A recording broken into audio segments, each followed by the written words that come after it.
This episode of Watch Out for Fireballs Dispatch is brought to you by our patrons. If you go to patreon.com/Duckfeed.tv, you too can join them. Also, a couple of audio notes. Landscapers came by and made noise. We've adjusted our schedule, so this won't be a problem in the future, but it did happen here. Also, I'm having some issues with my plosives, with my pop screen and the new setup. These will be addressed. Please bear with us.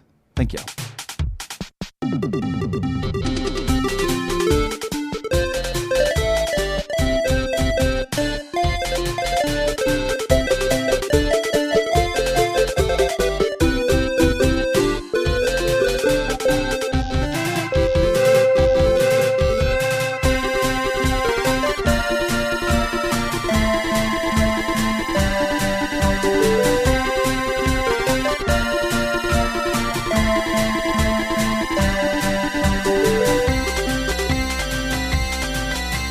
My name is Gary Butterfield. My name is Cole Ross.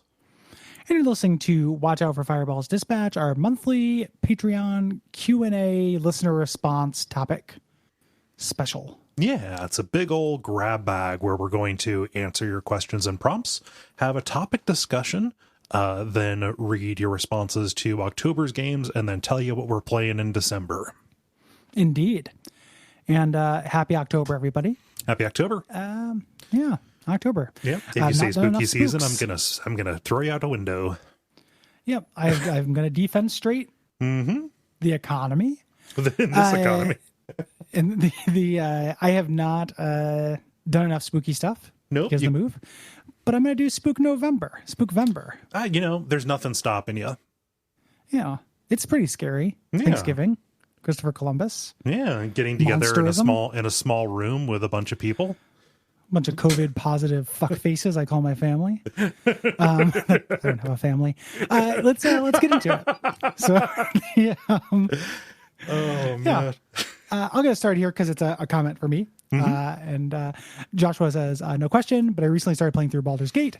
What sold me was Gary mentioning that over the course of the games, an expansion, you accrue to roughly 300 hours of playtime with your character. So far, I'm struck by how good the writing and world building is. I'm currently on Chapter 2 of Baldur's Gate 2. I feel spoiled to know that I have a short story to look forward to whenever I pick up my Nintendo Switch. As a D&D noob, it was so hard for me to get over the barriers of entry. BG1 was essentially a 60-hour tutorial, but it truly is an amazing series. Indeed, hell yes. I am eagerly awaiting Baldur's Gate 3 to come out of early access, even though playing a new game does feel intimidating to me because I am consistently feeling behind because of move. Yeah. I just generally work as well. Sitting down to play games, got time to lean, got time to play No Endless Forever, Yeah, exactly. And I am. Yeah. And there are people who push brooms who you can shoot in the head sometimes. Sometimes. Yeah. Yeah. No. I've been in a real craving the nostalgia, craving the warm embrace of the Forgotten Realms. So Baldur's Gate 3 has been especially tempting for me right now. Remembered Realms. Yeah, and instead I got that new D&D module book, The Rime of the Frost Maiden. Oh. So I'm going to read through that. The rap battle. Yeah. Campaign. Exactly. Yeah. RIME. Yes. Yeah. What does Richard say? Moving on to game questions here. Richard asks, I'd be really interested if you guys ever got around to reviewing the Outlast games. This time of year, I play them back to back. The first one, surprisingly, sold me within the first 15 minutes. I like those games a lot. Yeah, Cole has streamed them. We haven't covered them on the show. I played the first one and got... made my way most of the way through it, but lost interest. I am less interested in the horrors it is selling.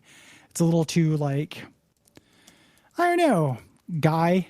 It's like a dude, mad scientist kind of thing. I guess I wanted a little bit more feeling of mystery. Yeah. To it. But I respect suggest them. Outlast 2. Where it's cults. I do like cults. Yeah.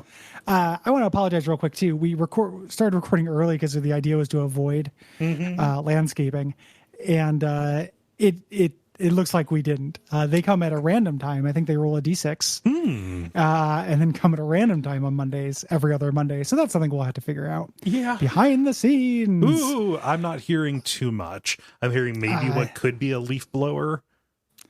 They will come right by my window at some point. Okay. I'm on the ground floor now. Not that anyone can use that information to kill me. Right. But, I am on the ground floor now. So apologies to everyone. I don't know a way around this today, but know that it won't be a problem forever. We'll figure it out. Yeah.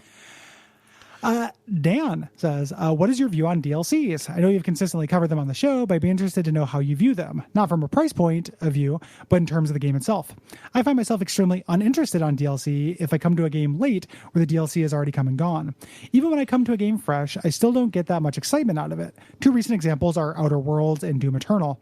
I absolutely love these games, had tons of fun, but once I was nearing the end game, I couldn't imagine wanting to essentially start again. I guess it comes down to a feeling of completion and putting it to bed, irrespective of how much I love the game. I think when the DLC releases compared to when you did the play the main body of the game makes a big difference in how much appetite that I have for them. So like, yes. I know that the DLC for Marvel Spider-Man is pretty good. I like Marvel Spider-Man quite a bit. It was one of my favorite games that came out this year, one of the best open world games, etc. down the line. I got the DLC, but I've never sat down to like play it because it was already so long after I had finished the main game that all three of them came out, right? Yeah. And I always get that feeling I have to restart. Yeah. And then it's like, do I feel like doing that? So I haven't played the Hollow Knight DLCs yet. Yeah. Additional content. Immortal Unchained. Yes. Yeah. So in a general sense, I am in favor. In a practical sense, it really kind of depends. There are like series in which I always do the DLCs for. Like, I like the 3D Fallout DLCs. I'm really happy when I went back into those for 4. But it is something that, and we do cover them. Like, I do consider them to be part of the game, but I think they vary wildly. And obviously, Elephant in the Room 2 is from software. Consistently does really good DLCs with one circular exception. One circular exception. Dun, dun, dun, dun, dun, dun. Two. Two. So snowy areas. Yeah. Name the same thing for no reason. And so what I think is smart about From actually is that they don't do we're going to put out the game and then like a month later release the DLC. They make you wait like 6 months while they're while they're putting it out, and at that point I am ready to go through and play again. Yeah, same. And then they package those Game of the Year editions that have everything. It's like very unusually well integrated. Yeah, so. That's basically what I think. I think so too. Stuart writes, you both have a proud history of disliking sexual content in games. I'm so proud of it. It's a thing that's never caused any problems for us at all. Source of pride. You've said you don't it's my purple heart in this. You said you don't want any games and cartoons to try and make you aroused, and have expressed distaste for the BioWare style of romance, where filling an affection meter rewards the player with sex. Are there examples of player-driven romance or sexualized content in games that you think has worked or at least been not terrible? If that question is too personal, how long until Fallout 4 on WoW? And would the structure of the episodes be similar to 3 in New Vegas, or would it have to change since the format has changed too? Well, that question on Fallout 4 is far too personal. I don't know when we'll do Fallout 4. I can't imagine the show not doing it. Yeah. I think that we will do our standard WRPG approach now, which is like generalities, main quests, side quests, and then DLCs. Yeah. If possible, with some combination of therein, depending on the number of weeks we have in the month that we covered it. If we need to make a concession with the format, then we will. There are things we can do about that. But we can do the DLC later, like we did with Witcher. Yeah. Speaking of good romance in games. Yeah, I was going to bring that up because those relationships that you can pursue feel well lived in. Even though I don't know a lot of the background of those characters, it is presented in a good way. And I think that Geralt is a good and well drawn enough character that I like seeing him have those interactions. And it feels weird to say, oh, The Witcher does anything good with this because it started out with titty trading cards. But then you get to the DLC in Hearts of Stone where they row out over the moon. Yeah. It's beautiful. Yeah. The common thing, we did a whole topic about this. And the generality is a cipher does not make a good romance. It is really hard to write a successful and good and interesting romance story while having a character be whatever the player wants it to be. And that is also where you run into weird wish fulfillment. Video games can be kind of grotesque to me. Girlfriend simulators, like what if a computer girl said nice things about you, the player holding the controller? I find that kind of thing a little distasteful, even though I understand there's like an audience it serves. So we're talking about this actually today in the Slack. Like, it has become part of the water. Like, it's as much a part of video games as upgrade trees and map markers. Now, do enough things, for the purple faction, and the purple NPC will fuck you. It feels like video games have given up on trying to find new ways to gamify romance, and we've accepted the transactional, everyone liked that, everyone disliked that model for this, and it intersects with player fantasies in kind of a gross, oftentimes dude-centric ways, even though I understand that these mechanics serve other, oppressed people who are not used to being served in media. So I understand and respect that. I just don't personally like it. I think it's done poorly nearly all of the time. With a cipher. Additionally, not that big of a fan of 3D rendered nudity and stuff like Porn? that. Yeah. Like the more prurient it gets, what is it?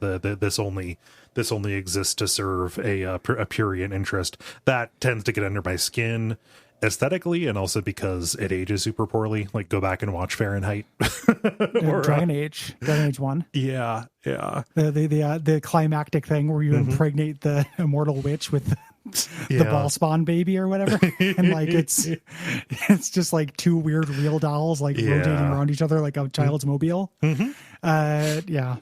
It does fill me with disgust in a weird way. It just kind of turn off. As a player, a player who is interested in story and character, I like the articulation of romance where it's like, oh, I just want to learn more about this character, so I'm going to spend more time with them, and they're going to be more affectionate to me because of that, and I'm going to learn more. But like otherwise, I think that I am just more of a fan of a relationship between established characters. Like the relationship between Ellie and Riley in The Last of Us DLC is really good. They just have to be characters. If they're not characters, I don't think it can be done well.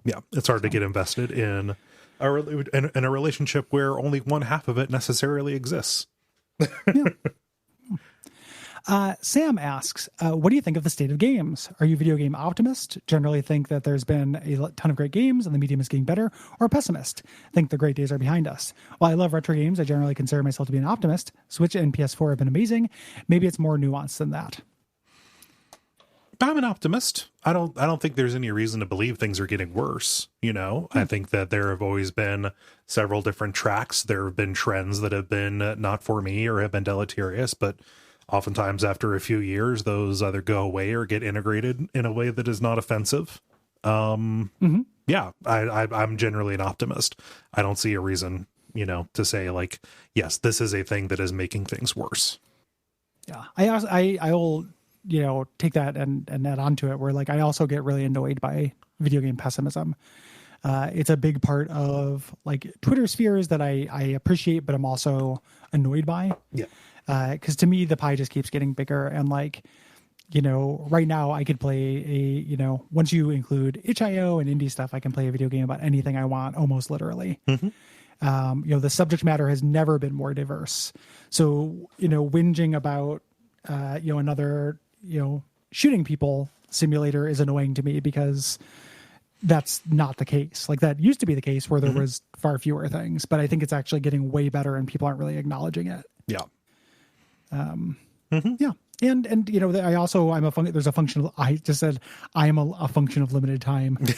That's dark. But I am a function of limited time. So there's also more things that come out than I'll ever get a chance to play. So whatever the level is that like I will die before I get to play everything I want to has already been far surpassed. And therefore I live in a post scarcity mindset with this medium and any medium really. There's just infinite content out there, and it's just there for me if I want it. Yeah. So agreed. Yeah. I'm going to jump down to media questions. Okay. Let's see here. Charlotte writes, it seems like the last couple of years have seen way more comics being used as source material for TV shows, and it usually seems to work out pretty well. I know it's a completely different medium, but in a perfect world, which comic series or arcs would you like to see adapted into games? What genre would they be? How would they play? I'd love to see a horror Hellboy game. That weird one for PlayStation doesn't count, or a surreal narrative experience set in the Sandman universe. Those are both good ideas. Yeah. I would, like individual comics, I think it would be really, I would really appreciate a game that was bifurcated between like a mech combat game set in the Wii 3 universe where you slowly come to terms with that being bad and escape. You customize your animech. Oh, yeah. And then you eventually, realize like, oh, war is bad because it's a mech genre thing. And then you leave because war is bad. Yeah. I think that'd be super cool. I don't have to participate. They've given me the tools to avoid this. Yeah. And the different animals as different character classes could have different chassis and would have different communication skills based on their kind of like level of sentience like they do in that comic. I think that'd be super cool. Yeah. Keeping it, with Grant Morrison, because we are parodies of ourselves, and most of my comic exposure comes from you, Gary. An open world, the Filth game would be amazing. Oh, that'd be great. It wouldn't even have to be a huge world that you were in. Maybe even just on the scale of like a Yakuza or whatever.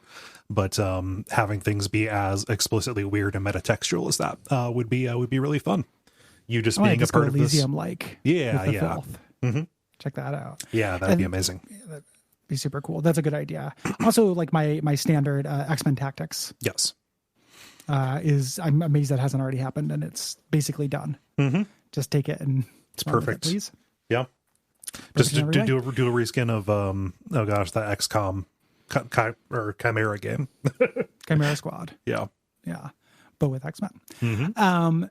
Andrew says, for the spooky month, what kind of spooks do you enjoy? What are the kinds you cannot stand? For example, I love super campy, over-the-top stuff like Creepshow, but I have low tolerance for gross body horror, so reading the Human Centipede wiki page ruined my whole week back when it first came out. I'm generally a take all comers when it comes to spooks, like the big ones that people sometimes complain about. Torture porn, for example. I can cite good movies in that, Saw 2 and Hostel 2. I think that generally I get bored of slashers, but that's just because of when they were made and the budget they were made with. They're like the actual like ratio of good to bad ones is not really that great. So like if I was gonna, draw them from like a pool, like a slot machine or gashapon kind of thing, I would say like, yeah, slasher is probably a bad, a bad tire on that particular cart. But yeah, I'm good with all horrors, probably. Yeah, that cart has like 100 wheels though. It's a Senta cart, so one bad tire does not spoil. Don't the read the Wikipedia for Human Senta cart. Yes, I read the Wikipedia for all 3 human centipedes. So have I actually. I did that relatively recently, actually. Yeah, we should talk. Podcaster centipede.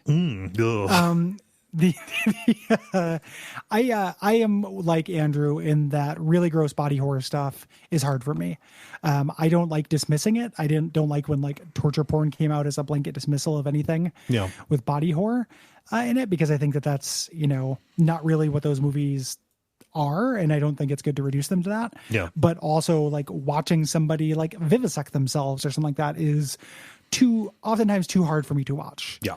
There's a very specific memory I have of the movie Nightbreed, where at one point a character wants to become one of the Nightbreeds, and he's like trying to convince one of the Nightbreeds that he's one of them, and he peels off his own scalp, and it made me feel faint. Yeah. And I, could not handle it. So, or the scene in the movie Hannibal, where Hannibal tells Mason Verger to peel off his face and feed it to the dogs. Cannot do. Nope. That is too much for me. So I guess like very specifically self-vivisection is my genre, is my sub-wheel. It's the nut on the wheel that I can't handle. Yeah, it would need to be anytime somebody is way too calm about what is happening to them, that like it is very effective for me. It doesn't draw me away like that. Yeah, I don't know. But yeah, just peel off your own face and feed the dogs. That is a lot. Yeah, that was a lot. I had to look away. Like I'm just like, oh fuck, dude. I've never seen that scene. Like I can't look at it, even though I know it's shot in like shadow and it's not nearly as shocking as the words are. But yeah, it made my stomach do a backflip. I still flinch away at the large Marge scene. Yeah, I do not flinch away at that. I can handle large Marge. Yeah, she's made of clay, like all of. Yeah, I know. All Marges. Golden Marge. But yeah, that's all I have to say about different kinds of horror. Yeah. What does Mark say? No, this is I think this is you. Okay. Mark says, I love the board game Pandemic, but I have a hard time playing it during, a real life global pandemic. I also find that I can't watch cringe comedy that I usually love, a la The Office, etc. nowadays. Do you all have any media that you find that you just can't enjoy in the same way that you used to, even if you really want to, during 2020? I do not have any broad categories. I do tend to seek more comforting media in 2020 in a general sense. Yeah. But there's no like categories of things. It's not like I cannot, diseases are hard or cringe is hard or anything like that. Yeah. I don't have those mirror neurons. I think it is very badly timed and borderline in poor taste for them to put out a television miniseries version of The Stand this year, like they're doing. I understand, only the first third of that story is about the disease, but I don't know. That seems like it'd be a pretty rough putt, putt to watch. But it's coming out. Who knows how that's going to work for them? But generally, pretty much fall in the same boat as you, Gary. I think that the other aspect of 2020, outside of even just the pandemic stuff, like anything that touches on white supremacy has been like, I don't know, a little bit to me. Like I have not been able to bring myself to watch the adaptation of Watchmen that came out earlier this year, well before the recent flare-up of racial justice demonstrations. Failures. Yes, failures and demonstrations. Because it explicitly deals with that. And I understand that they're making a point about that. Like, hey, this is the way that the world could have and did degrade after the events. But it's too real for me as an observer to see to watch a story about that. Yeah. Right now, I feel like I can handle that. The weird way that like this is manifested for me in terms of like political stuff is I can't watch. I've been unable to have fun about political stuff. Yeah. So like things that joke about it. Like obviously I don't watch Saturday Night Live because I'm not a fucking moron. But like, just like, oh, what if somebody makes fun of Trump? Like, no, I don't want to see him. I don't want to hear him. I don't want somebody to like edit his speech. I don't want to hear his speech because of how like outlandish and like incoherent he sounds. Yeah. I just don't want to see him. I can have no fun from it. He just needs like, he's a stain and should be removed. Yes. From our history. Yep. Just really, really, I have no interest in seeing or hearing him. Yeah. And that includes other media that he's in. So my yearly rewatch of Home Alone 2, along with my yearly replay of Lords of the Fallen, has been stalled. Lords of the Stalin. Lords of the Fallen. What? Yeah. No, I was just joking about rewatching Home Alone 2. Oh. With my yearly replaying as Lords of the Fallen as being the world's biggest Lords of the Fallen fan. Gotcha. Considering that game to be a solid C-. Gotcha. Okay. Sorry. I played through that entire game story and fast forward in my mind thinking, was fucking Donald Trump involved in that? Well, if you read between the lines. Okay. Yeah. We like have he's the big hand. For you. The big hand. Yeah. It's about his small hands. Yeah. Get it? Yeah. I'm funny. It is hard to talk about political things and be funny, I think. Yeah. And that doesn't seem to be a problem for like a lot of people. But I don't find it funny. Yeah. Yeah. And then this is just a real quick one. I'll just grab this because it's baby. Casey says, do you two have any affection for the Haunting the Hill House and Bly Manor series? I know you're overloaded with content, but for what it's worth, it'd be interesting to hear your takes on it if a spot in the schedule opens up. I have not been. It is just in the media pile of things I have not gotten to. It's in the media pile. Huge pile. Same. Yep. Curious, but yeah. It seems like it'd be my jam. Just, that's 10 hours. 10 hours I got to find. Yeah. Yep. Let's move on to life questions. Let's do it. Got a couple of these. Yeah. Let's see here. This is a goofy one. Ian says, each Duckfeed podcast crew, past and present, enters a pizza eating contest. Each group of 2 needs to finish a 30-inch 5-topping pizza within 1 hour. Jesus Christ. 30 inches, man. Assume any podcast with more or fewer than 2 people needs to finish a proportion amount of pizza in the same time limit.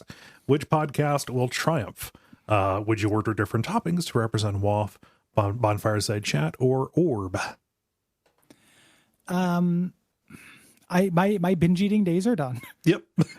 Used to be able to just eat a whole pizza, and now very occasionally I can do it, but then I feel like garbage for longer than a day. Yeah, if I eat a whole pizza now, it would basically have the same effect as me drinking a half bottle of liquor. I would be ruined the next day. Yeah, you get a hangover from that now.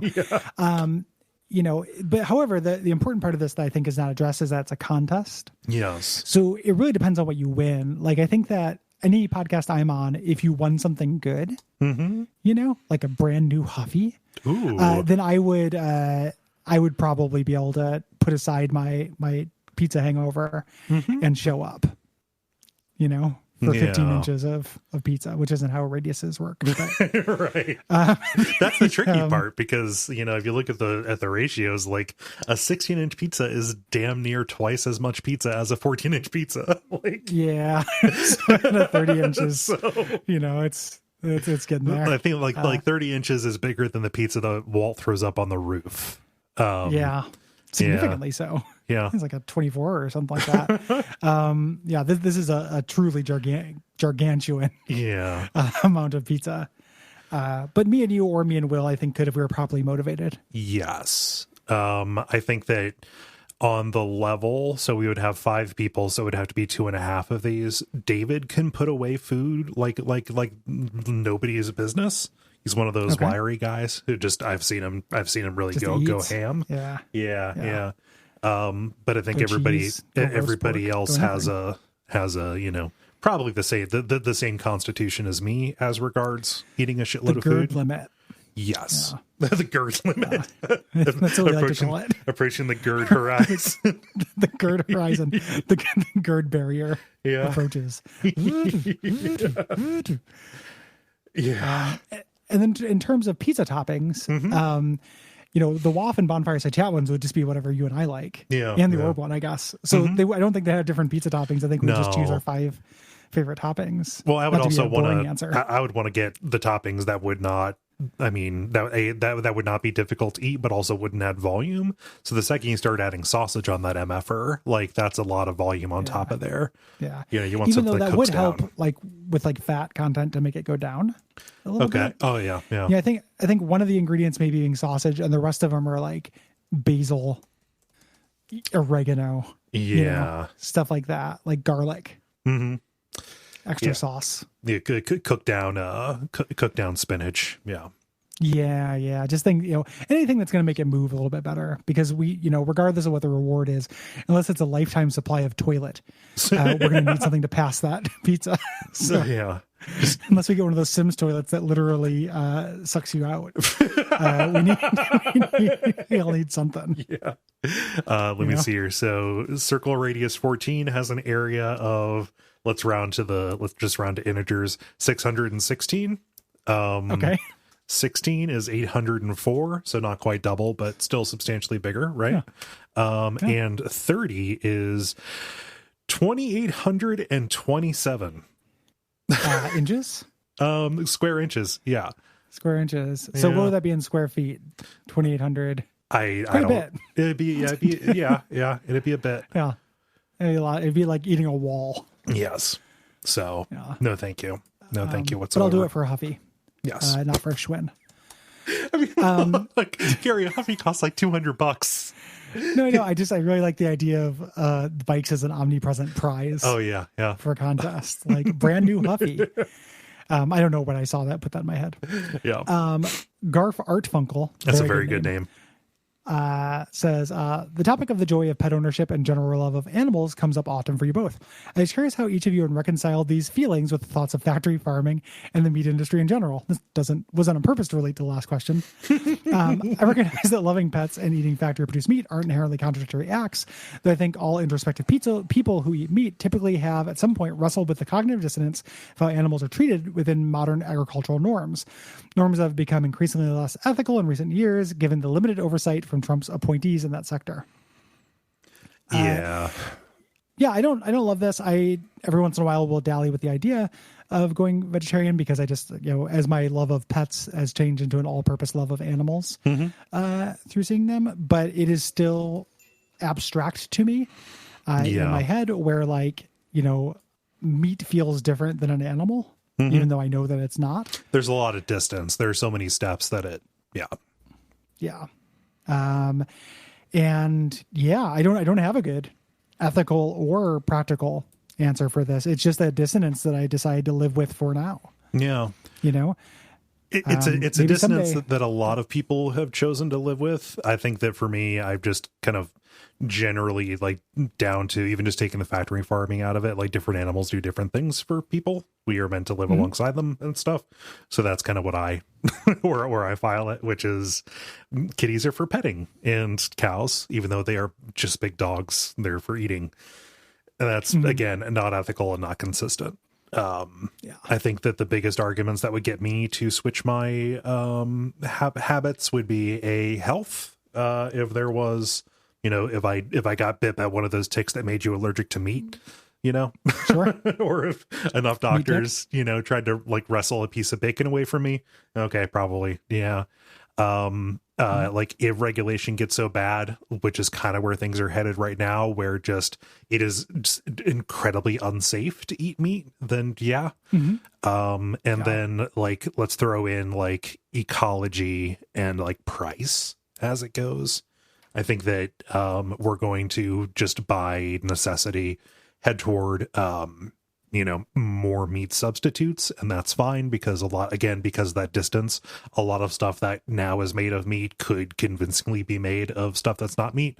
Consider the corn dog. There is no reason that corn dog needs to involve the death of a cow. Yeah, that's true. Yeah, unless a corn dog killed his family or vice versa or what have you. Another thing too, that if somebody really wanted to get me in a hypocrisy trap, which I don't think Garf is doing here, but a lot of people love to talk about if you eat meat you should hunt it and slaughter it yourself, and that's a yikes for me, fam. That's gonna miss me. No way.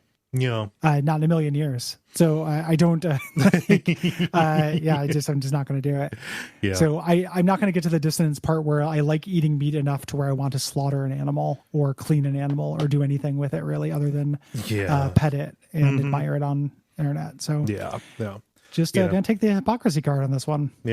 I'll take the hypocrisy card, but I am persuadable. I do not understand anti-vegetarianism. I think people sometimes just like to be real cranky about it sometimes. It's dumb. It's dumb.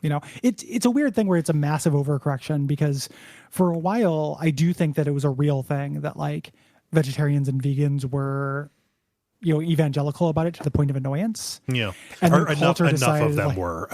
Yes. Yeah, not every one of them, but enough of them were. And then culture decided how fucking dare you? I'm cursing you, your children, your children's children to look at bacon t-shirts and have people yell at you about this for the rest of your lives. Yeah, that's bullshit. Or if you order something that doesn't have meat, that's what the dinner conversation is going to be about now. Yeah. And I have vegetarian days, pretty consistently. I'd probably say 2 to 3 days a week. Yeah. I don't eat any meat. Yeah. I try and do at least one day a week that doesn't have any meat in it. Not like a meatless Monday, explicitly Christian kind of thing, but you can get pretty far on lentils and stuff. It's pretty good. Yeah. Yeah. Tastes good. Cheap. Yeah. Meatless Not chili. cool. Turns out it's good. So you can just do it. Yeah. Yeah. So, yeah, let's move on to the lightning round. yeah, let's do some lightning round stuff here. I'll pick up the first one here with Cinderella, who says, "I'm having trouble podcasting with my baby crawling all over, getting up into stuff. Do you guys have cats? Any advice?" I'm not sure if Cinderella is using the word baby to refer to a cat, or if they were talking about it a just born human. I think they have a human. They have a human. Okay. Yeah, I don't think they're referring to a cat. Right. Yeah, you can almost hear Pocket meowing outside my office now. Yeah. I am stifling saying ouch because Dottie is biting on my ankle right now, and I'm trying to move my leg so she doesn't do that. Yeah. Any of the advice I have for cats would not apply to babies. I lock Pocket out of my office while I record now that I cohabitate, and you should not do that with your baby. You have to take care of it legally. And yeah. ethically. Yes, the law does change what can and can't be done in this situation. Yes. Yeah. Yeah, I don't know, like maybe a pack and play on the other side of the house with a monitor that you can look at. I don't know. No idea. Oh. Yep. Christian says, quick question. Which Kingfield games do you recommend for fans of the Dark Souls series? Really just 4. Yep. If you like that, you can play the other ones, but 4 is the really good one. Yeah. 4 and on the PS1 Shadow Tower. Yes. Yeah. Connor writes, much like Gary gives the come hither to your bonfireside chat guests, are you, either together or individually, open to some jolly collaboration? Also, ever seen that film, The Platform 2019? We are not available to guest on your platform cast. Quit asking us. I'm just kidding. That would be very mean if that were true. This is the first I've heard of this. I like guesting on stuff. I feel really with my head underwater recently, getting caught up. I just have this weird feeling like, oh, this is what happens when you can like move one step forward, but you get set 2 steps back. Yeah. Like I'm just feel like I'm always going to be behind now for the rest of my life, which I know isn't true, but I have that feeling right now. So in general, definitely I am open to offers and I've guested on like a bunch of stuff and I think it's fun, but I can't do it right this second. I'm recording the dispatch for October for Watch Out for Fireballs. Yes. Yeah. So I've done a little bit more of it recently. I used to be a little bit more close to it because of my schedule and stuff, but like been on a couple of Retronauts. Doug, friend of the show here, has guested on an episode, sponsored quite a few. I guested on his podcast, A Podcast But Evil, recently, to talk about Pennywise the Clown. It's a fun podcast about like villains, where they talk about villains in media. So that should be going up around Halloween here. But yeah, generally open to it, but the specifics matter. Yeah. But you could always reach out. Stuff like that is best done over email. So it's just our first names at Duckfeed.tv. Yeah. Because then we have a record of it and we have the pitch and stuff. And if you have sent us an email, if something happened, you sent an email about that and I've never gotten back to you, please send it again. Yeah. I will definitely respond. I just busy and absent-minded. Yeah. Stephen says, if your torso had to be fused to an animal, for example, like Quelaag, what would it be? Gary's torso. I would have my torso to Quelaag, not a spider, but to Quelaag. So you get spider, Quelaag, and then right where Quelaag's head would be, there's my torso. Yeah. So podcast or centipede. No, I mean, yeah, I said Gary's torso for mine. We go full cat dog. So no legs. No legs. Yeah. No legs, please. No coffin, please. Yes. I don't have an honest answer for this. I think all of it would be awkward. No, something with 2 legs. Yeah. Just so I don't have to buy new pants. I almost said a goat, but then I realized, those have 4 legs. Shit. Yeah. But they can walk around. Yeah. I could Black Phillip it up. Let's see here. Jonathan writes, so like, is Elden Ring real, or did we all just get a very specific communal hallucination? I think that it's a combination of them having announced it too soon, and also maybe their production got disrupted by what everybody's going through. Yeah, global pandemic. Yeah, definitely released that way too early. Yeah, the trailer. So, yeah. All right. Tom asks, God mode or no clip? In a game, God mode. In real life, no clip. Opposite for me. Ooh, what's your reasoning? No clip allows you to skip content. I'm thinking of specifically the No Clip Hall of Fame, which is the sewers and bloodlines. And then God mode, you know me and my immortality thing. Right.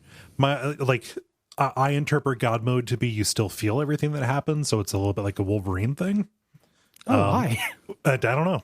I have no reason. Like, there's nothing in the text. It's just God mode. Yeah. I feel like God probably doesn't feel pain. I mean, he sees everything. You don't think but if he felt pain, he'd do something about it. Come on, man. Don't be naive.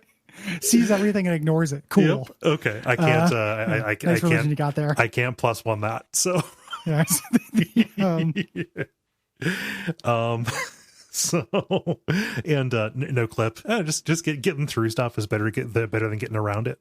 Also, no clip lets you fly, so that's cool. No clip would let you fly. It's true. God mode would let me hijack jets, so I can fly anywhere I want to. So, but then they would put you in like immortal person jail. That's what they think they would do. And if they put me in jail, guess what? No clip out, baby. Yeah, and you're going to end up falling through the geometry. Well, but then I can get back up. It's fine. Not if you had a kill box. I can by just which make you kill mean the boxes I mantle? like. Yeah, by which I mean a bullet. Machine fires kill boxes. Oh, geez. Darren writes, Hades. Yeah. Hades is fun. It's real good. Yeah. Yeah, real fun.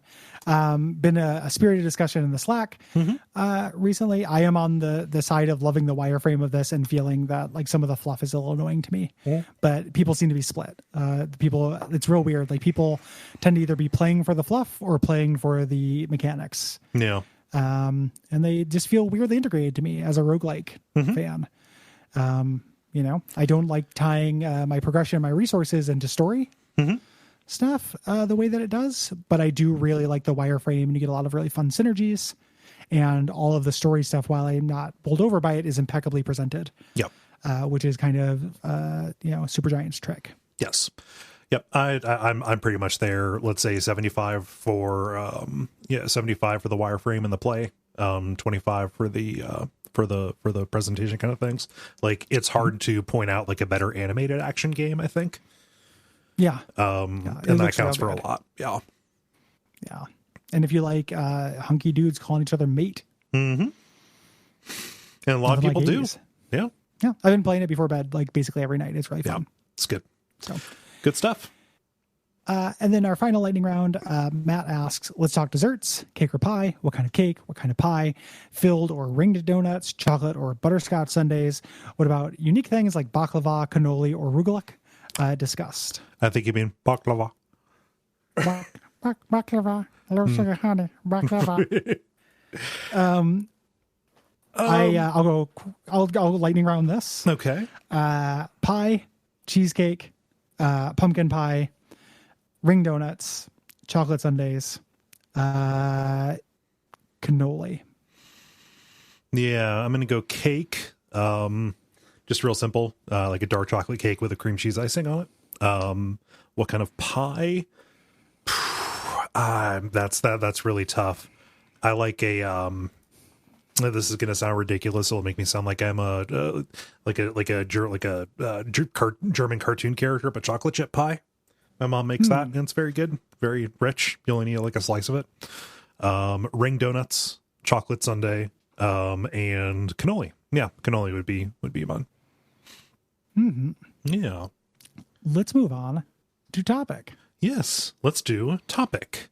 I need to find where it's at. Yes. So for our topic this month, Holland writes, what makes a good cell phone game? You see a lot of shit get ported to iPhone and Android devices with virtual D-pads, and they pretty universally suck the balls from the sack of the sky, or however that phrase goes. Then you have wonderful cell phone games like Hidden My Game by Mom, Hitman Go, Alto's Adventure, etc. So what, in your fine gentleman's opinion, is the secret sauce that makes great phone games great? Yeah. Is it Desert Golf or not? Yeah, I might have had a different answer for this like a couple months ago before I got sucked into the free to play nightmare zone that is Plants vs Zombies 2, where I'm doing like daily quests and participating in tournaments and stuff to get exclusive seed packets. And You're shit doing like this that. really still? A little bit. Okay. Yeah, still. No, I've definitely yeah. I've fallen in that hole before. Played I put some money into Deep Town. Yeah. Just very little money yet. Just a couple, dollars here and there, but more like just criminal amounts of my finite time on Earth. Yes. Yeah.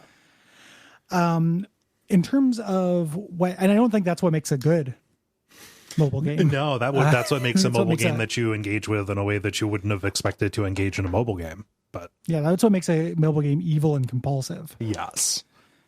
Yeah. It's not, I don't just measure games by how much I want to play them. No. But yeah, I think that Holland got a lot of it. So design from the ground up is the most important thing. Mm-hmm. I think. I have not played any game with a virtual D-pad I thought was worth playing. Right. And I've done a bunch because when I first got, I was an early adopter of iOS gaming and would buy ports of stuff I liked because the novelty of playing some of that stuff remotely was really appealing. Mm-hmm.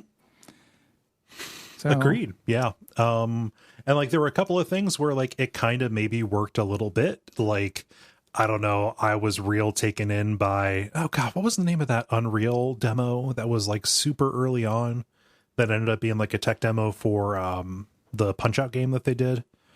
Unreal, Mortal Blade? Yeah, Unreal Citadel, where you're like wandering around a first person like medieval castle or whatever.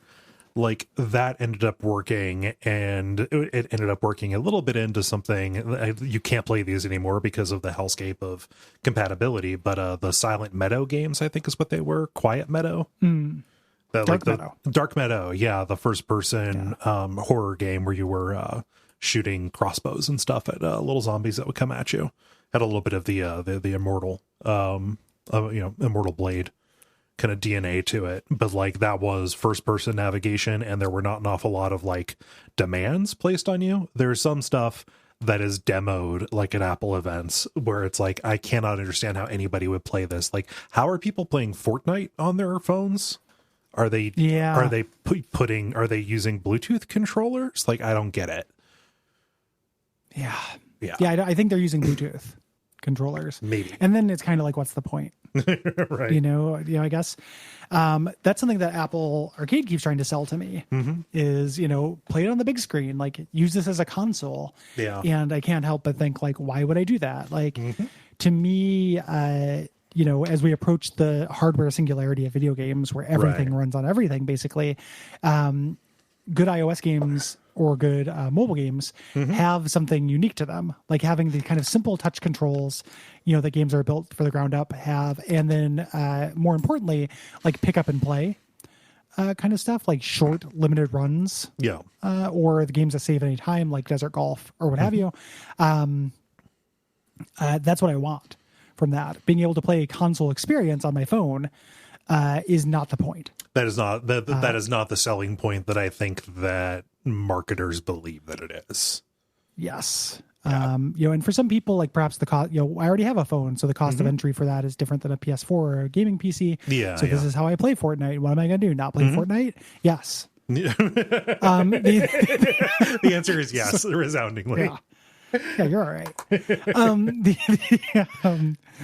So made from the ground up, short runs, autosave.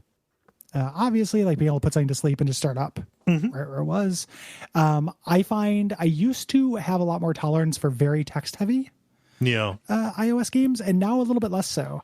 And I don't know if it's my eyesight getting a little worse, or if my taste have changed. But like when I first found Frauds, I was like over the moon with it and just like played tons of text adventures on my phone. And now I just don't associate my phone with that. Like the text is too small. It's not fun for me to do that in line at a bank or whatever. That is a much different value proposition on an iPad. There there is a slight distinction between like, hey, is this game good for tablets? Is this game good for phones? And that is one of them, is that the iPad is generally better for a more text heavy kind of thing. Yeah, I've got an iPad. I don't use it for that stuff either. It's more like a mental association than anything. Yeah. Yeah. I think to a certain degree, simplicity or the presentation of simplicity is an important thing. So like this kind of dovetails a little bit with made from the ground up for it, but like management sims, it's a genre that I really like. I prefer the ones that were made for the form factor of the iOS, like things that Kairosoft has done, versus stuff that has been brought over. Like you can play Civilization 6 on your iPhone, and I don't know, man. Like, yeah, there's lots of interface problems for that. That's a lot to take care of, and also fussy. just a general like fussiness for it. So like that is a big thing for me. Yeah, absolutely. It doesn't mean the game itself has to be super simple. The game can have like kind of crunchy mechanics, and work just fine. None of the ones mentioned in Holland's example do, but like Dungeon Raid had fairly complicated mechanics, really robust class system. It's one of my favorite iOS games that is now delisted, but is extremely good. I remember playing The Quest, which is like Morrowind, pre-Morrowind. That's really fun and really complicated. Yeah. On iOS. So it doesn't have to be super simple, but there's a simplicity of presentation and a kind of an initial simplicity that I think is really important, even if there's a lot of depth there. Yeah, I think that Zach Gage is somebody who does a really good job with that as like a designer, as the person who did Spell Tower, did really bad chess, good Sudoku, Flip Flop Solitaire, like any of these, Pocket Run Pool, like any of these have a good amount of like variation and things going on under the hood, but they like all that exists on this, all that exists is on the screen, and all the things you can do are touch and drag. There's not an awful lot of like nested dependencies for like getting things to happen, Yes. Yeah. In terms of other genres that I think like generally go real well, in terms of ports or originals, tactics games have gone really well for me. It is still my preferred Final Fantasy Tactics medium, because it works really well with touch, and one battle is like a before bed session. It's not a standing in line in the bank session, but it is something I just want to whip out. Yeah. Oh man, back when we were playing, I think I only got through like the first chapter or so, but when we were doing Tactics Advance or Tactics Ogre, I sat down and I just recently got a 12.9 inch iPad Pro. Playing Tactics on that is a fucking delight. It's like heaven. It's so good. Yeah, I can see it. Yeah. Absolutely. Another thing that is a genre that's specific, and this makes a good iOS thing, that is something I've gotten into more recently, is board game simulations. Oh, yeah. Because those, they have a lot of complicated rules and pieces and shit, and you don't have to deal with those things. Yeah. So like the Elder Signs board game port is pretty fun. That works really well. There's a game called One Deck Dungeon that I like to play. And that has like different classes and upgrades and stuff. It has a roguelike kind of steez to it. And I could buy that with cardboard and stuff. But if I don't want to set it up, I can just play it on my iPad. Yeah. It's really fun. I have also, I enjoy playing Ticket to Ride. And I can't imagine like keeping score on that if I was playing with other people. The phone port of that is really good. Yeah. So basically, like there are some unique things to it. So they end up making them good, not because of anything necessarily. I mean, it is something that's inherent to the medium. It's just not inherent to iPhone. It's because it's a computer. Yeah. So it's a combination of on the go-ness and the fact that a computer will take care of all this annoying overhead for you. Yeah. If an iOS game says wear headphones, that probably is not going to fit into my life, or like I'm going to ignore that. I prefer games that can be played silently, or while a podcast is playing, just because of the conditions in which I find myself playing them. Papa Sangre expert mode. Yep. You just guess. Yeah. No safety net. It's hard to know. My papa and me. It's hard to figure out like where to categorize these, but like two games that I've really enjoyed that basically fall under like management or puzzle are Mini Metro and Freeways. Have you played either of those? I've seen them in the store, but I have not picked them up. Yes. Like both of them are about like route optimization in different ways. Like Mini Metro, you are setting nodes, like people need to get from one place to another, and you're designing a little like abstract like subway system kind of thing in different cities around different limitations with, you know, rivers and things like that. And then Freeway is like you are drawing by hand freeway interchanges, like intersections and stuff, and optimizing that for the AI of the way the cars go. And at the end of it, like you can zoom out and see just the entire like massive highway system that you made. I don't know what to call those because they both kind of fall into like optimization management puzzle. But like that particular kind of city thing. builder. Yeah, kind of city builder. Yeah. Yeah. To a certain degree. Yeah. But like I like it's hard to categorize those, but those feel perfect for touch-based phone play to me. Yeah. So those are all basic things. It's weird though, because even with those things, that's not the way that it feels like it's moving. Yeah. And I guess, you know, we talk about the elephant in the room, which is free to play mechanics. You know, that is a gamer canard. Yeah. But I do typically, with a gigantic Plants vs. Zombies 2 exception, do not download anything that's free to play. Yeah. I don't want to, that to me, there are ones where people are like, no, it's actually good. Like it barely impacts it. And I don't believe that. When people have told me that before, it's not been true. Yeah. You know, in a general sense, like people have just lied. Like, no. I mean, yes, you can technically do it, but it's a huge pain in the ass without it, without spending money. And then once they get your money, they want more of it. It never ends, actually. So now, like a game that's built from the ground up for touch interfaces that just cost a flat amount of money ends up being this weird kind of prestige event sometimes. Yeah. You know, where Monument Valley. Shit, like everyone's talking about this. You know, like you end up with things like Framed. Oh God! Like you know, everyone's talking about those games. Yeah. You know, that pop out like that because they are kind of rare, and it does feel like I browse the store often because I like browsing a store. Yeah. And you know, it's they're still there, but there are fewer of them. Yeah. Well, I mean, you know, no matter how big those get in terms of word of mouth, it also feels like they never make any money, and I think that they're just that as a result of the just the sheer race to the bottom of mobile game pricing stuff that goes on, that is infecting kind of everything. Like everywhere games are sold, the exact same things happening. So to sell Monument Valley at the price that it would need to, you know, it would need per unit to make a profit, people would turn their nose up at it and they wouldn't go for it. They would have to sell it at like the first 2 years of the App Store prices, you know, as opposed to the $3 or whatever it is that it ultimately came out at. Yeah.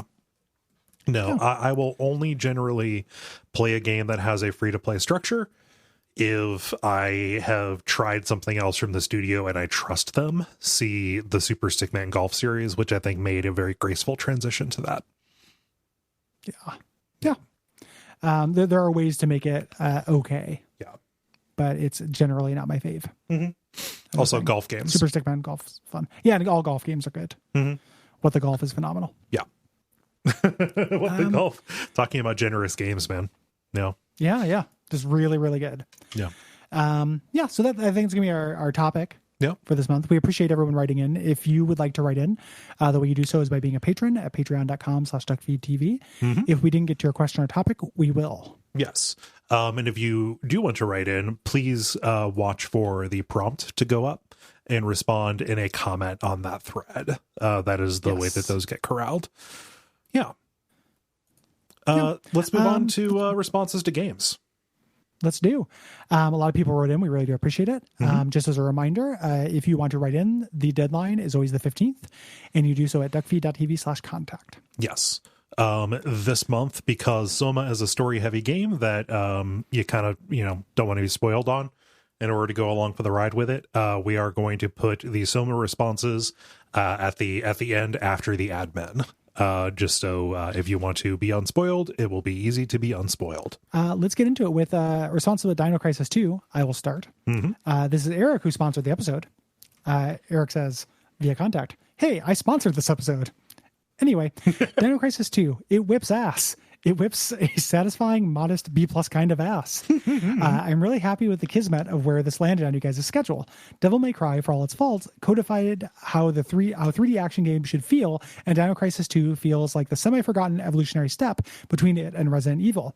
As such, I think it's the best 3D action game on the PS1, simply by being the one that actually feels good. What's its closest competitor? Siphon Filter? Woof. With how much I like this game, I have a real instinct to mourn the series, to wish it had lasted longer than it did. But honestly, I think this is the only time Dino Crisis had a worthwhile place in the landscape. Dino Crisis 1 is dull as dirt, Dino Crisis 3 is apparently a total mess, and I'm pretty sure the Gun Survivor series was a purgatory where Capcom sent any developers that displeased them. I'm happy with this series existing in my mind as this dumb as bricks 5-hour thrill ride that I revisit every few years. It's one of those things where, like, it sounds like you're being incredibly mean to this game, but it's actually just it's an expression of affection. Like, I could not think of a better way to describe this than as a dumb as bricks 5-hour thrill ride, and that's what's cool about it. Yeah. Like, Yep. we're not denigrating it. Yeah. Yes. Yeah, and Dino Crisis 2 is really good. It's really fun. Yeah. Yeah. Yeah, I don't have anything to add on top of that, other than, I like that it kind of worked out with us talking about that and Devil May Cry. Very close to each other. Absolutely. Yeah. Josh writes via contact, I played through Death's Gambit while listening to your Bonfireside chat episodes about it last week. You talked about how in one of the sections, it seems like all of the people have collectively uploaded their consciousness into a robot dinosaur.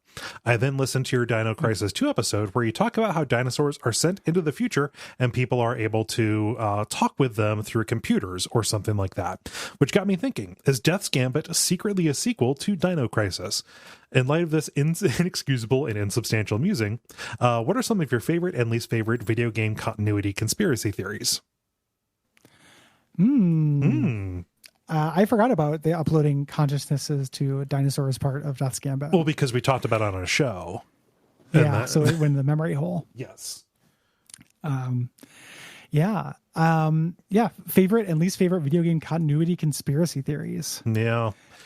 Typically this is a secret sequel to timeline stuff kind of bums me out. Yeah. Because I try, whether it'd be fun to not think this or not, I can't shake the part of me that understands how much creation is an accident caused by a lot of people. When it comes to games, like there are so many decisions and compromises made that things are very rarely like one succinct and coherent vision. And for something to be like a secret sequel or tie into a timeline like that, it just requires more planning than I think is actually really possible. Yeah. I tend to stay away from that tab on TV tropes, the wild mass guessing or whatever. Like, if somebody told me Armored Core takes place in the far future of Dark Souls, I'd be like, okay, cool. Yeah. There we go. Okay. Fine. Doesn't hurt me. Yeah. So I'm real live and let live on it. I don't like it when the developers or publishers come out and say this is the way that it works together. The Zelda timeline, see that? I like mystery. Is dumb as shit. I like mystery. Yeah. Zelda timeline would be a good topics. No, yeah. Just to be like, why does this suck? And we kind of did that when we talked about lore and stuff, but like that almost deserves its own specific thing because it's it is talk to death, but boy does it suck. I think. Agreed. It's okay if you disagree, people. Moving on to comments on Resident Evil 5, Nicholas says via contact. Back in 2010, I had bought the unfortunate PlayStation Move controllers, and I was searching for half-decent games to play with it. Never having really been exposed to the Resident Evil franchise outside of the regretful films, I picked up the RE5 Gold Edition. I personally don't remember that much about the game, other than the less than ideal way playing the game with the damned Move controllers. I had spent money on those damn things, and I was bloody well going to get my money's worth out of them. Way more games supported those things than you realize. I've never done anything with those, and I never will. If you get a PSVR, you will. Say what? Sorry. If you get a PSVR, you will. Yep. It's the only way you can play Daracene. Fuck Daracene. Yep. Damn it, Daracene. Yeah, I just I don't when that came out, I remember thinking that was dumb at the time. Same thing with the Wii. Like I'm not interested in moving a thing through space rather than using a controller. I love controllers. Yeah. I love buttons. They're simple. They're on or off. Yeah. Yeah. So. The one cool thing that I can say that I've done with the PS Move controllers outside of VR, and they're perfectly fine in VR. They work. It's, I like that better than holding a controller in VR. Go and buy Sports Friends and play Johann Sebastian Joust. That is the one where you have to move very, very slowly while the music is playing, and when the music is not playing, you can move quickly. And the goal is to kind of like jostle the other players in order to make them move at the wrong speed at the wrong time. Oh. So it's like a very low speed contact sport as deliberated or as officiated by a PS4 that is plugged in. Yeah, it's fun. Yeah, I could see it. How do they work in RE5? Do you know? I have no idea. I imagine you're aiming with one, but like your left one doesn't have like a button, so I have no idea how movement or turning would work. And I think that's just would like be glowing bingo dabs. No, I think it would be really bad. Yeah.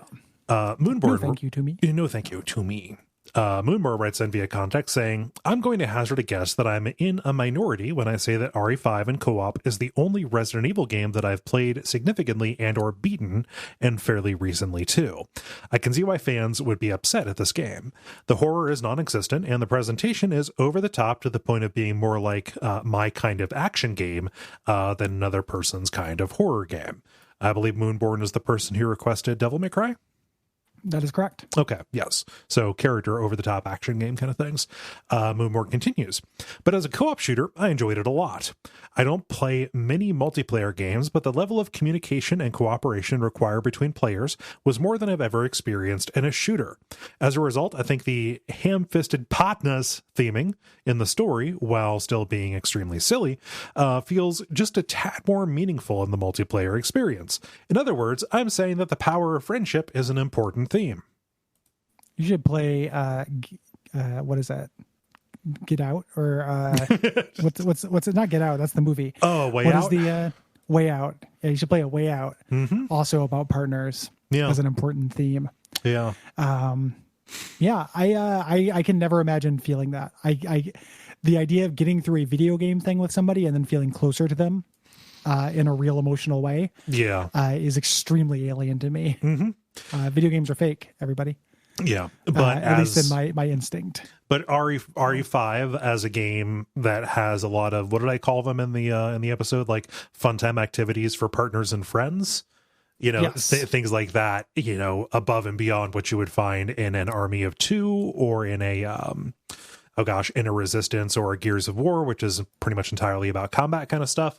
Like there are like set pieces and cool things that you can do with your partner where you're covering each other. And it's like spelled out in a good way. Like I can, I remember that being fun the little bit that I did for it. So that would be the way to do it. Yeah. Yeah. It's a blast. It's super fun. I just don't think that it got any thematic resonance. Right. It's not going to bridge that gap. Yeah. Ryan says via contact, hey partners, after I completed the RE3 remake earlier this year, I was craving for more Resident Evil, so I decided to go back to some of the previous titles in the series that I have not played recently. I started with 7, which I did not finish because of the spooky factor, but this attempt stuck, and I ended up absolutely loving it, other than the section on the ship. After RE7, I was still keen to play another, so I chose 5 as a sort of palate cleanser, and oh boy, was it ever a choice. I honestly don't have too much to add to the conversation other than that it is an enjoyable and goofy co-op experience. My friend and I basically spent the whole playthrough messing around and spamming the call to partner button whenever it was available, as well as killing each other whenever one player was in control of a crank for the bridge. We also managed to fail the fight against Jill at least 20 times due to a lack of coordination, but it was all in good fun because that's what it means to be a partner. And you guys should know because, well, you are partners. And that is the lesson that the game taught me. All bullshit aside, thank you guys for covering Resident Evil 5, although I really wish there was more combat data. Love you, sweet boys. Thank you. Spamming call to partner is the way to go. Yeah. That is so fucking fun. That is, me and Derek have been playing like once every 2 or 3 weeks, playing Remnant from the Ashes. Okay. And one of the spams you can do in that game, they have, instead of archstones, they have world stones. And we both picked the same voice for our character. And we each had a button that was like, we should find, and the delivery is so good. It's like, we should find a world stone. Hey, let's get back to the world stone. Where's the world stone? We should find a world stone. And we just run around this town shooting plant men, just constantly talking about like getting back to the world stone, and that, in like almost exactly that voice. It's super fun. Hey, we should get back to the world stone. Yeah. It sounds like a mom in a commercial offering her kids pizza rolls. It's like really good. Like, you boys I'll call hungry? tomorrow. You'll call now. I'll call now. Yeah. You boys want pizza on a bagel? You should get pizza on a bagel. Anytime there's a vocal bark. Yeah. Me and Derek do that. We also sprint while crouched, because that is always consistently a hilarious animation. Yeah, I'm a big fan even of accidentally sabotaging your co-op partner, especially if there's if the checkpoint is good. You know, it's a good time. Yeah, I enjoy being a dick, just like Ryan was talking about with shooting the person who was operating the crank. Yeah, super fun. Yeah. Maybe this is why people don't play games with me. Or you don't even have to shoot him, just let it go. Like, sure, I'll hold the football for you, sucker. Teach you to trust me. Oh, partner. Oh, geez. Let's see. Is it Riley? And is it me? It is you, and it is Riley. Okay. Riley says, the standout aspect of Resident Evil 5 for me is and always has been the co-op Mercenaries mode. My friend group played it tons in secondary school, online or split screen at each other's houses. It's given the game a strong place in all of our memories. Playing the short bursts,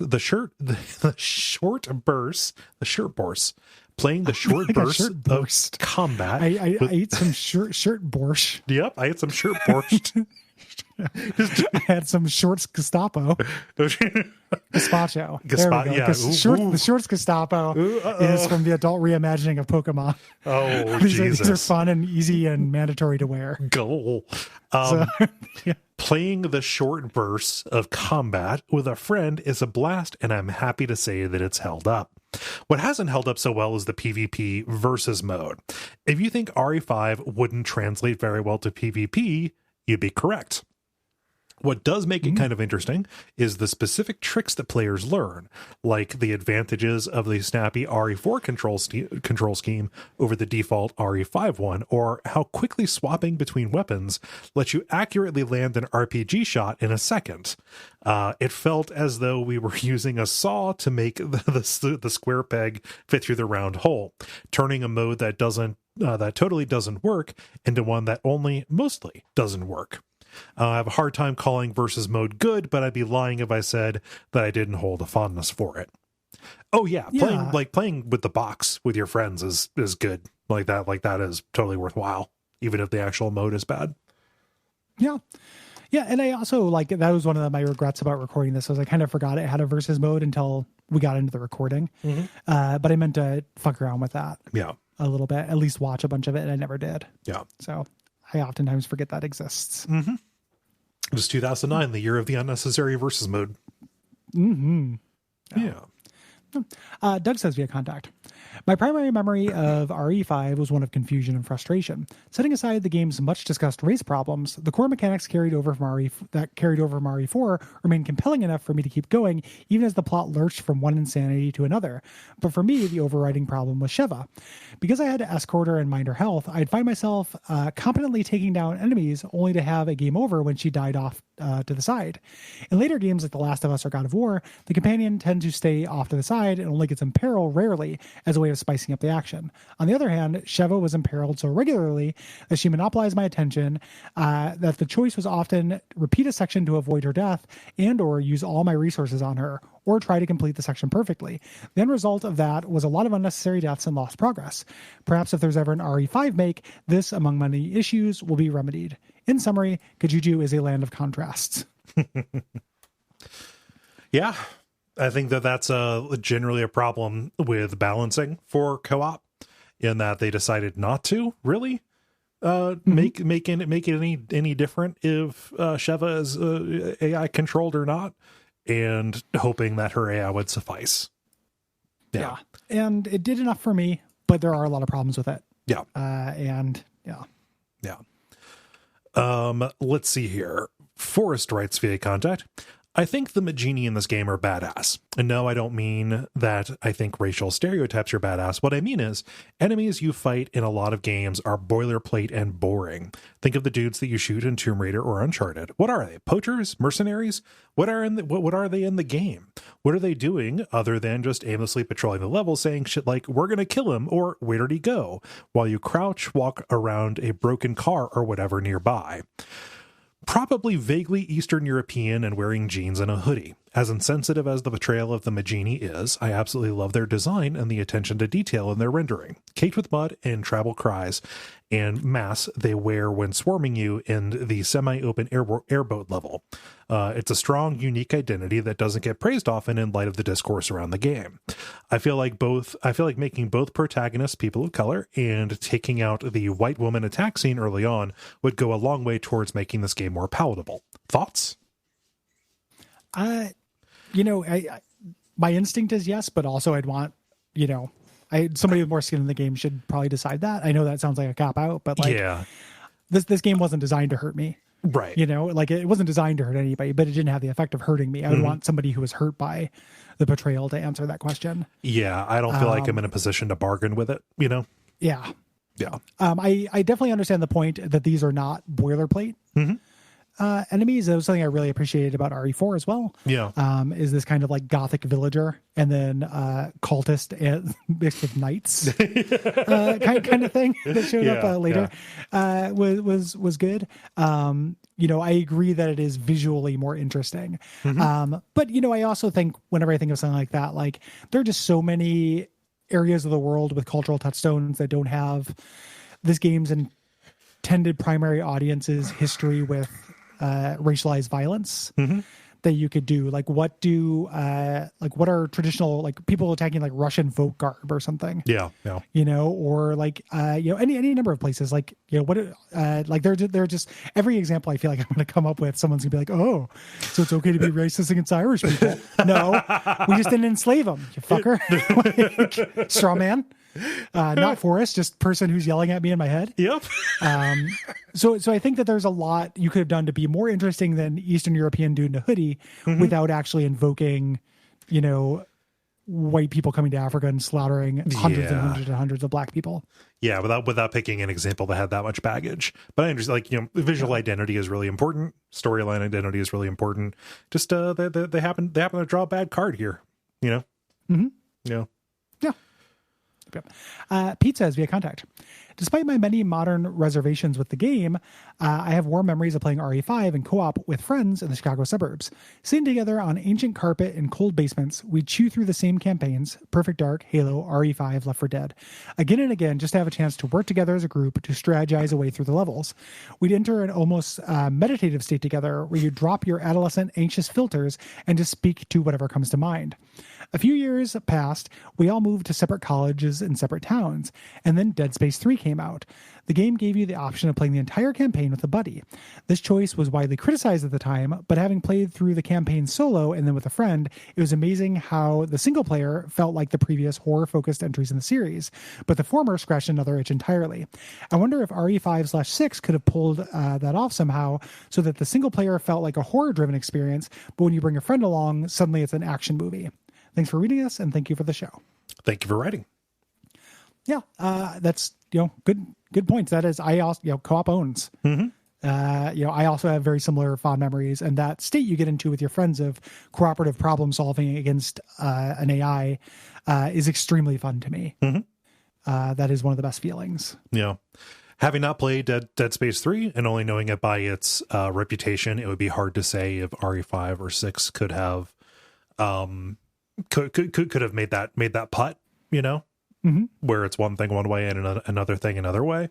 I just think that they decided to solve for making it co-op without solving for the solo in terms of tone and stuff, like in a way that if they added co-op play to RE4, I think that it would still be creepier, than this, you know? Yeah. Agreed. Yeah. And then eventually RE4 gets uncreepy entirely Yes. as well, so it's not the kind of thing. I think that like a pure co-op horror experience and those working, well together is a difficult putt. Yeah. Generally. So, yeah.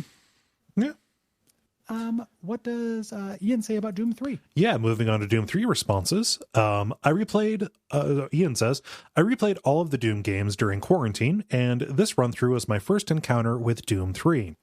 This game pushes strongly into the Aliens influences of Doom, but without the extremely powerful up-close shotgun Hicks had. Yes, it's possible to one-shot some monsters at close range, but it felt like random chance on anything bigger than a zombie. Its massive damage reduction at range made it worthless against groups of trikes or lost souls. The other guns mostly felt good and fun to use, but the lack of a good shotgun is disappointing for any id game. I like the shotgun as long as used as a melee weapon. Yeah.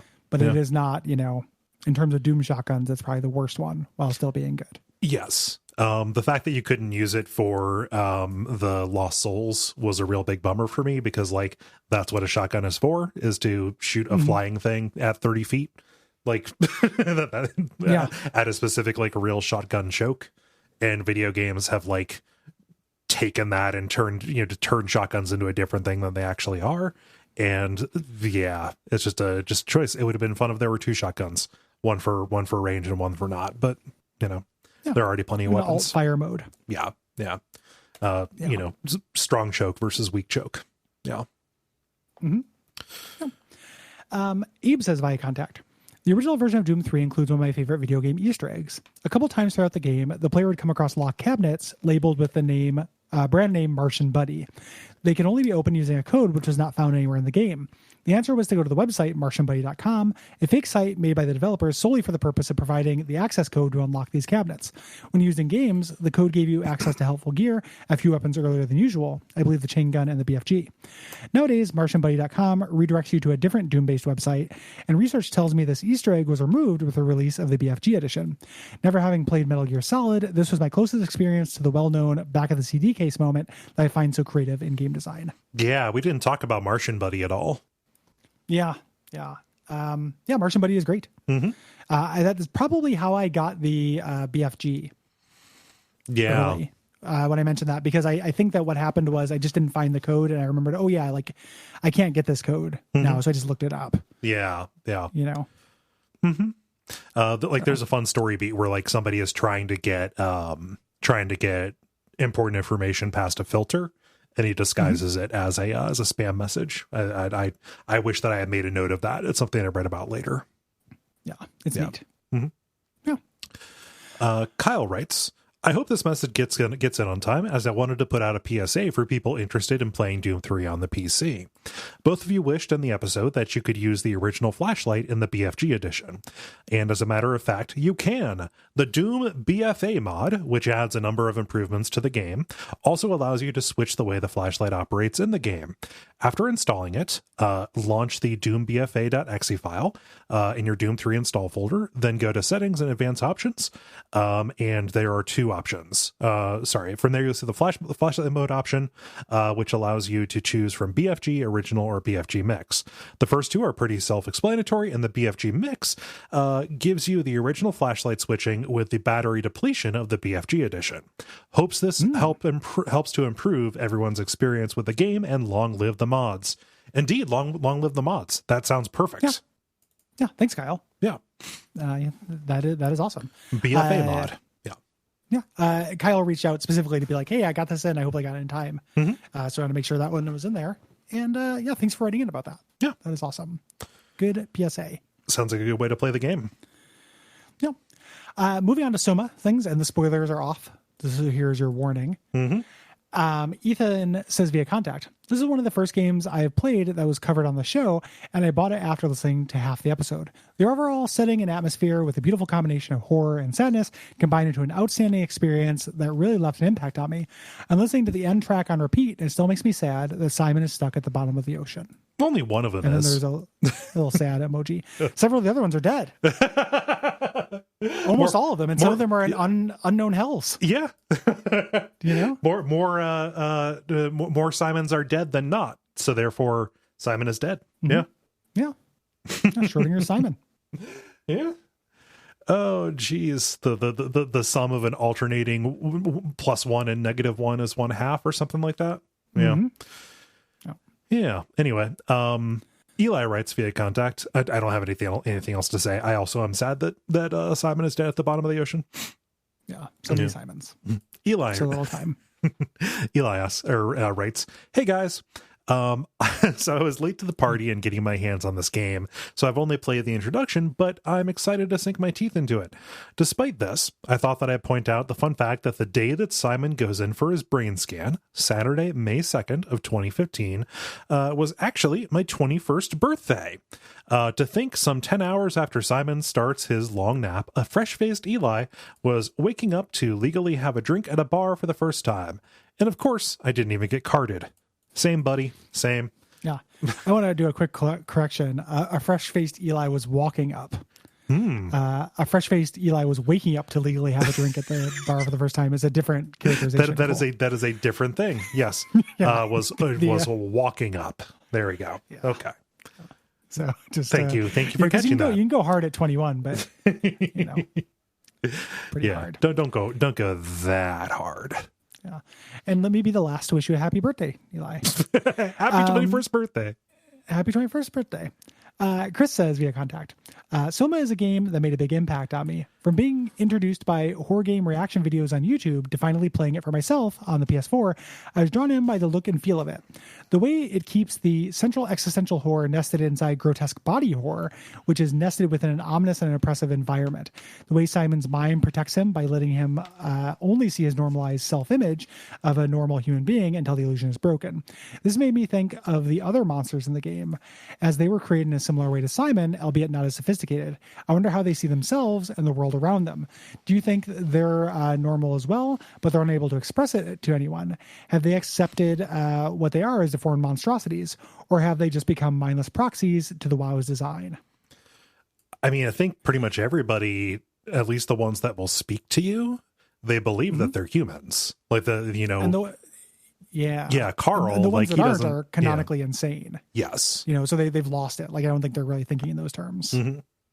Yeah. So like the ones that are like swimming around at the bottom of the sea, they don't have a coherent view of anything other than just being angry. Right. Mm-hmm. Yeah. So, yeah. But it's a great idea to think like, it reminds me of that BioShock 2 moment where you see things from Little Sister's perspective, and everything is like candy and roses. Yeah. And like there's flowers blooming out of the corpses and stuff. I love that shit. I mean, just like perception is a very good, it's a very good vector for horror. They look like monsters to you. Yeah. Jinx. It's a famous example. It's not strange that we both went to it. No. And it's something we both played for the show. Yeah.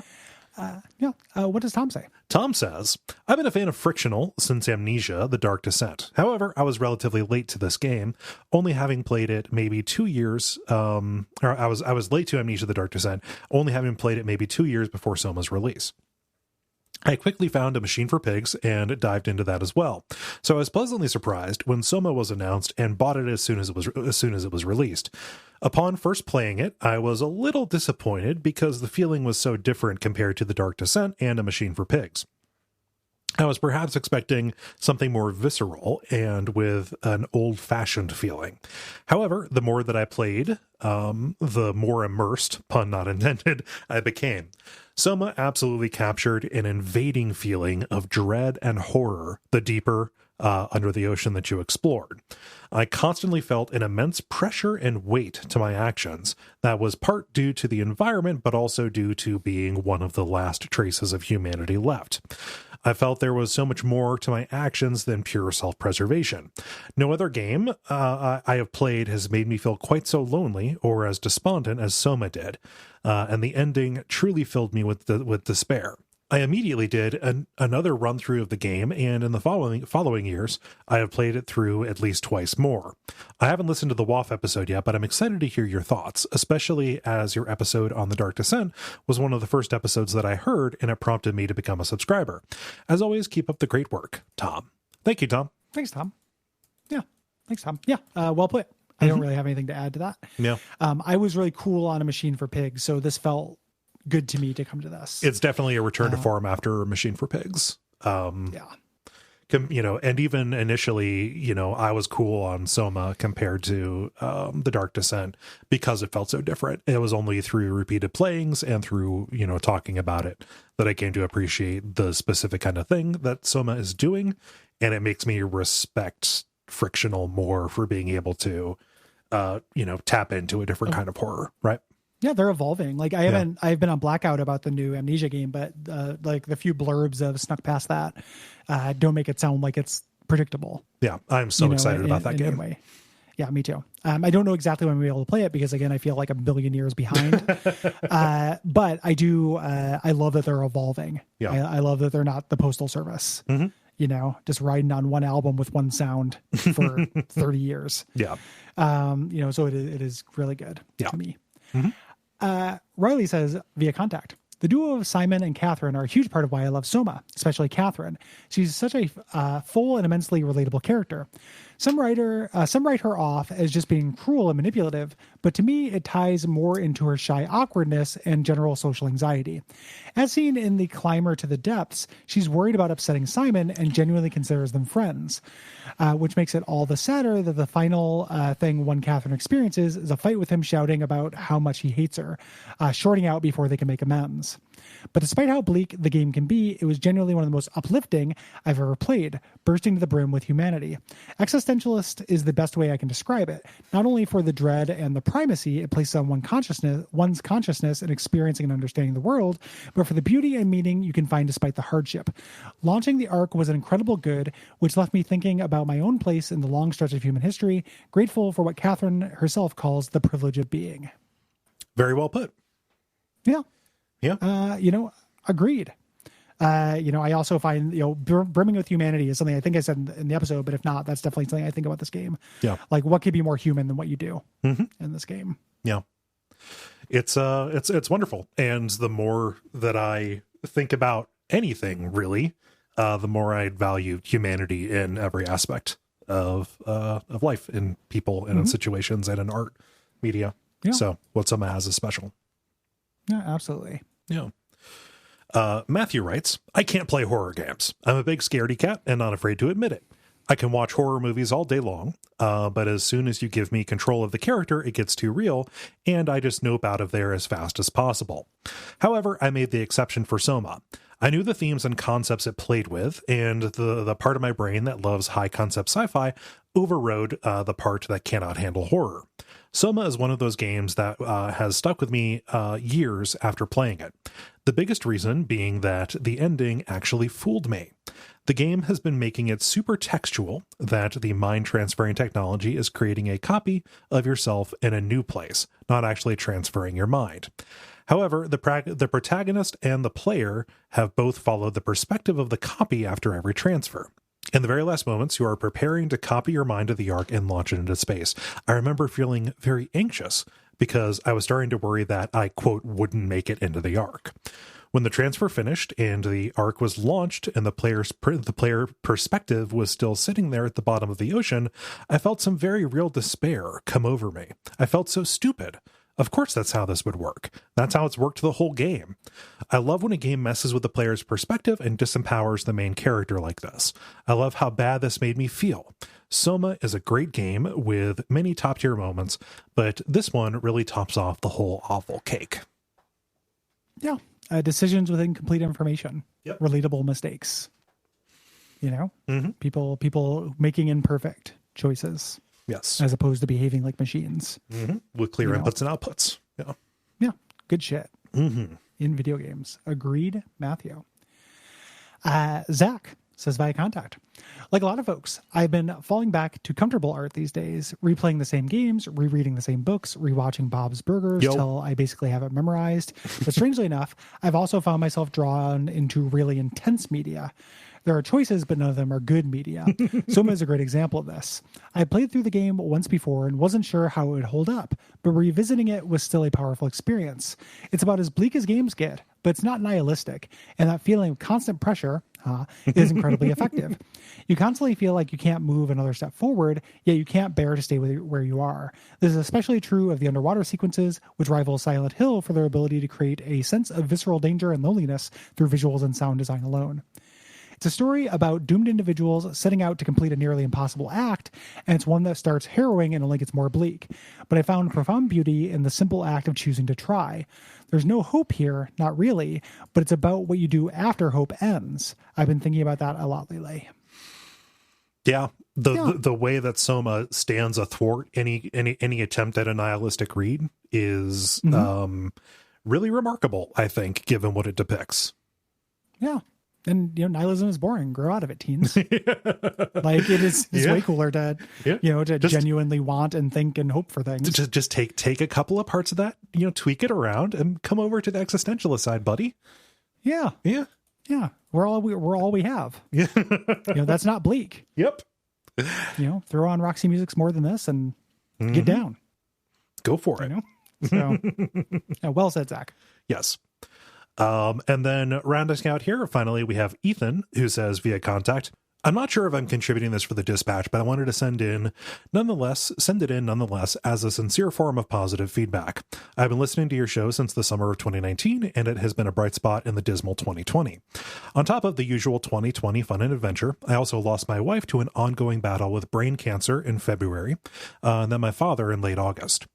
It's weird to say that a gaming podcast has been one of the bright spots amidst so much grief and death, but you've both connected me to gaming, at least vicariously, during a time when not much brings me joy. I want to stop here and say I'm very sorry for your loss, just before we say any more.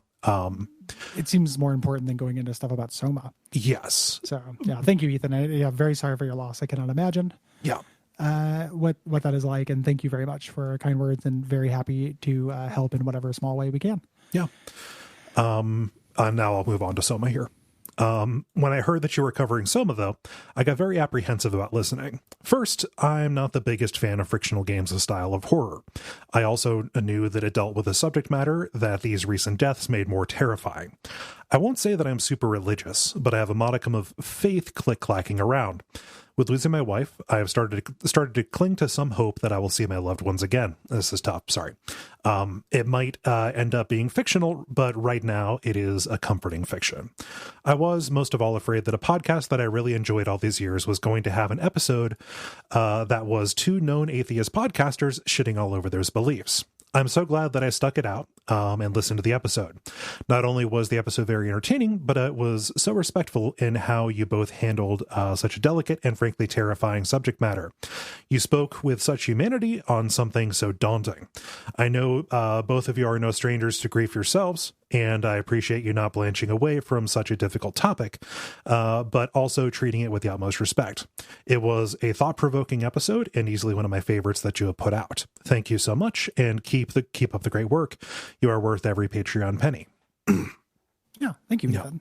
Really appreciate it. Thank you. I'm happy that we, didn't accidentally step on a landmine for somebody who was going through something close to, real issues depicted in the game we talked about.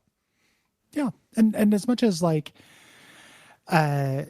am genetically incapable of being dishonest about my beliefs. So it's like on a podcast, I am definitely, have to be honest about what I believe and my thought process, but I'm never going to try to take anything away from anybody. Yeah. And that's definitely true of something as important as religion, and believe it or not, even true of something as unimportant as like Metroid Prime fandom. I'm not trying to take it away from you. I just can't not be honest about my experience. But that doesn't mean, I like to think of, I think that like being a good person is a verb. It's a practice.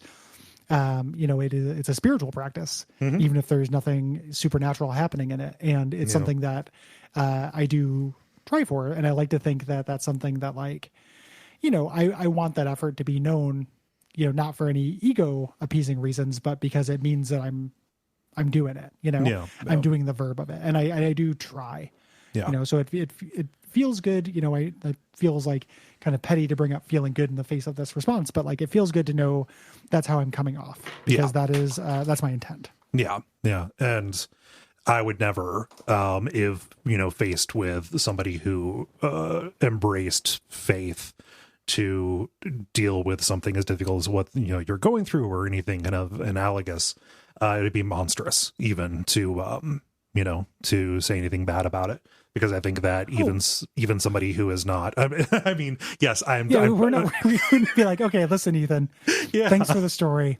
Oh, buckle up. But no, I don't think it'd be monstrous to express something that is dismissive of faith if you really feel it. It wouldn't be the same thing as just kind of saying it directly to Ethan in the face of this. Right. So that was my way. I will retreat to my excuse here. I have a headache, and I have my sleep has been all messed up, so it's hard to put some stuff together here.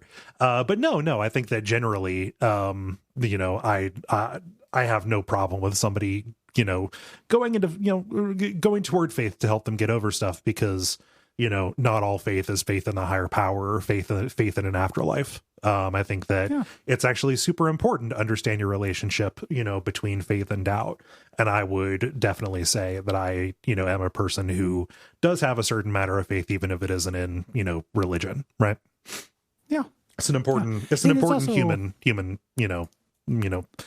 it's an important aspect of humanity, I think. Yeah. And even as somebody who does not believe in a higher power, like, there is a very specific, my attitude towards that isn't celebratory and mocking.